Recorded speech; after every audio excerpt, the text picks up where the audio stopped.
За баярлалаа. За миний хувьд бол яг хөө гэрээний талаар одоо байгуулагдсан цагаас хойш одоо нэлээд хил амтай нэг юм гэрээ болсон гэдэг одоо их чиг юм ярьлаа. Би одоо энэ гэрээг авсан баяр society-аас ганц нэг л юм асуу. Би болно болохгүй гэдэг үгээр л хариулчих хэрэгтэй. Аюулгүй гадаад бодлогын байнгын орноос нэг ажлын хэсэг томилогдоод тэгээд өөрт ч нэг өөргөө өгдөд энэ гэрээг одоо нэг жоохон ахиж харж үзээд залруулах нэг юм 01 02 гэсэн юм тогтоол байж байгаа. Ер нь энэ оюутлогын гэрээг одоо ер нь 49-51 гэсэн одоо тийм вариантыг хийх ер нь болцоо ер нь яг байгаа юу байхгүй. А нэг бол хэрэг байхгүй бол яг энэ чигээр ингээл явах уу. Ямар ч гомдол гарч ирсэн, ямар ч хил ам гарч ирсэн нэг өөрчлөлтөд их юм байхгүй юу. Энийг л нэг хэлээд гэж. Хоёрт нь энэ ашигт батмлын хэрэглэх газар одоо лицензтэй холбоотой энэ оюутлоготой ялангуяа аюун хэмнэстэй танах ер нь ярьдаг хөрдөг юм танаа одоо нөлөө гэж ер нь тэр компанид байна уу байхгүй. Одоо тэр бол танахаас бүр гараад ямар ч асуудалгүй болсон уу. Баяр цогцоод. За сайхан замбог гүшний асуулт нөрөлөө бид рүү бас бямц цагт гишүүн бас ижил төрлийн асуулт асуусан. 2009 оны 10 сарын 6-нд бол хоёр үндсэн том гэрээ зурсан. Нэг нь болохоор хөрөнгө оруулагчийн гэрээ, а нөгөөх нь хувийн нийлүүлэгчийн гэрээ гэдэг. Энэ хоёр гэрээн дээр хоёр тал тохируул хизээч одоо энэ гэрээн дээр бол нэмэлт өөрчлөлт оруулж болно гэсэн ийм заалттай. За засгийн газрын зүгээс бол хувийн нийлүүлэгчийн гэрээнд нь бол өөрчлөлт оруулъя гэж жилийн өмнөөс яриад хоёр тал хилцээр хийх зүйтэй гэдээ хоёр талаасаа хилцээр хийгээд бараг жил гаруй хилцээр гээд өнгөрсөн 3 сард бол үндсэн 7 том төрлийн өөрчлөлт хийх тохиролцоонд хүрээд хоёр талтай бол тохироод бид нар бол протокол зурцсан ба. Одоо энэ 4 сартаа багтаагаад бол ерөнхийдөө гэрээн тэр хувийн нийлүүлэгчдийнхээ гэрээнд өөрчлөлт хийжнэ гэсэн ийм байр суурь байна. За хөрөнгө оруулалтын гэрээнд бол өөрчлөлт оруулах талаар бол өмнө нь албан ёсоор 50% байсан.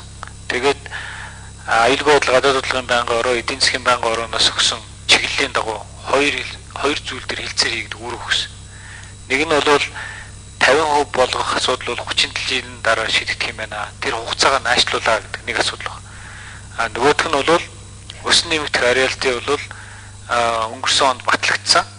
Тэгэхээр энэ хууль хэдийгээр одоо татварын доктортой орчинтой ч гэсэн энэ татварыг одоо хэрэгжилж болох талаар бол хилцээр хий гэсэн ийм хоёр үүрэг өгсөн байна. Энийг бол бид нар албан ёсоор тавьсан.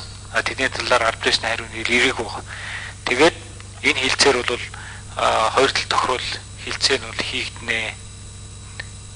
Цаг хугацааны хувьд бол хэлж болж чадахгүй байна үрдөнгийнх талаар. Ийм байр суурьтай байна. Ер нь бол анхны гэрээгээр бол 50% болох нь бол 30 жилийн дараа гэж тодорхой болсон шүү дээ. Зүгээр асуудлын гол нь хугацааг нь наашлуулаад гэдэг асуудал яригдаад байгаа ийм зүйл байгаа гэх гэсэн. Тэгээ дөрөв бас би энэ бямц цагт гишүүний асуугадсан асуулт дээр хариулчих гэж бодож байна. Оюутлогын гэрээн дээр Монголын тал нэгч төгрөг гаргаагүй. Тэгсэн хэрнээ бол одоо Монголын тал бол дандаа өөрийнхөө татвараар орлого аваад явдаг.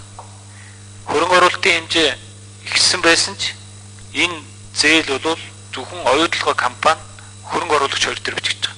Монголын засгийн газар Эрдэнэс Монгол компани дээр бол нэг ч өрөвчдөг байна.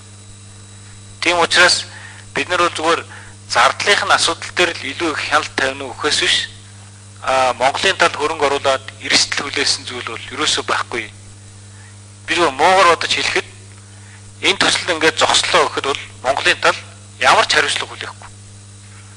Тэр хариуцлагыг бол хөрөнгө оруулагч тал бүрэн хүлээж байгаа. Энэнгээрээ бол энэ төсөл бол маш давуу төсөл байгаа. Монголд бол үнэхээр ашигтай ийм төсөл байгаа гэдэг хэлсэн. Баярлалаа.